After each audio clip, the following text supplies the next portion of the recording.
Hello everyone, I am Crizel, and for today's video, let me share to you my daily life as a college student.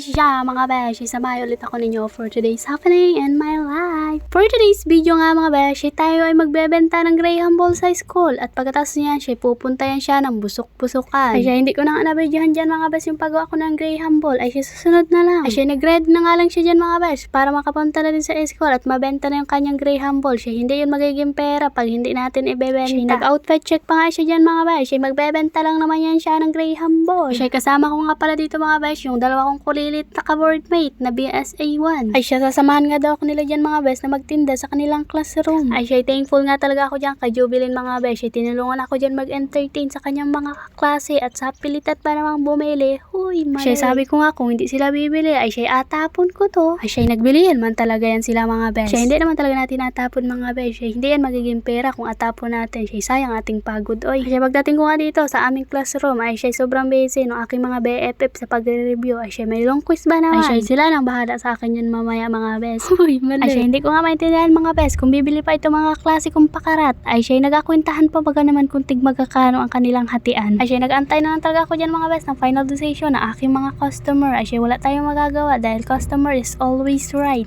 Siya pagkatapos ko nga dyan ay siya pinuntahan ko na din to katabing classroom namin na BEd 1A nang maubos na din ito na makapag-review na din yan siya mga bes. Ay siya finally nga mga bes, siya naubos na din, ang dami nating nabudol. Huy. Ay siya for only 7 pesos nga mga bes, siya hindi ka na talaga lugi sa laki. Huy. Ay siya pagkaubos nga dyan ang kanyang binibentang Graham Ball ay siya nag-review-reviewhan na yan siya dyan mga bes. Ay siya nag-review naman yan siya mga bes habang gumagawa ng kanyang Graham Ball ay siya kahit papaano naman siguro may pumasok sa kanyang utak niyan. Ay siya nag-review nga tayo dyan mga bes ng kaigihan ay siya lumapit ba naman ang kalbaryo ng ating buhay. Ay siya ibinita na naman nga dyan ni Ana Jun yung kanyang mga pamalakasang joke ay siya atawa na natin kahit papaano mga siya, bes. Pagkatapos nga namin dyan magklase at mag-quiz ay siya ano pang gagawin mga bes ay siya mauwi na tayo. Ay siya ubos na din nga dyan yung kanyang tindang Graham Ball ay siya mauwi na din yan siya at magagayak pupunta pa yan siyang busok-busukan mga bes. Ay siya fast forward na nga mga bes siya papunta na yan sila ng busok-busukan ay siya kidabi na yan sila. Ay siya mga bes siya nagantay pa kami dyan na magasundo siya mahirap pag kami lang ay siya sobrang hirap talaga ng daan doon. Ay siya makikipaglamay nga pala kami mga bes kaya kami pupunta sa busok-busukan. Ay siya ito na nga mga bes siya nagsimula na nga ang kalbaryo ng daan dito. Ay siya hindi ko maintindihan talaga kung daan pa ba ito o tubugan siya na. Para bang nasobrahan na to sa putik at takulangan na sa kalsada mga bes. Ay siya papunta pala nga kami dyan. Ay siya napaisip ako na hindi ko na pala talaga dinala yung motor. Iniwan ko na lang at siya naglakad na lang kami dyan. Ay siya nag-ipal-ipal lang talaga siya sa pagdala ng motor. Ay siya katamaran lang talaga niyan maglakad. Ay siya malayo din nga talaga yung mga bes. Ay kung naglakad kami siya anong oras na kami dyan nakarating. Ay siya dinala ko na lang nga mga bes. Yan siya nagkahirap-hirap at nagkalisod-lisod sa pagdala ng motor. Ay siya naglakad nga muna dyan yung ating pasahero mga bes. Ay siya hindi nga pwede yan siya magsakay. Siya sobrang sama talaga ng daan. Ay siya sobrang bata nga ni baby din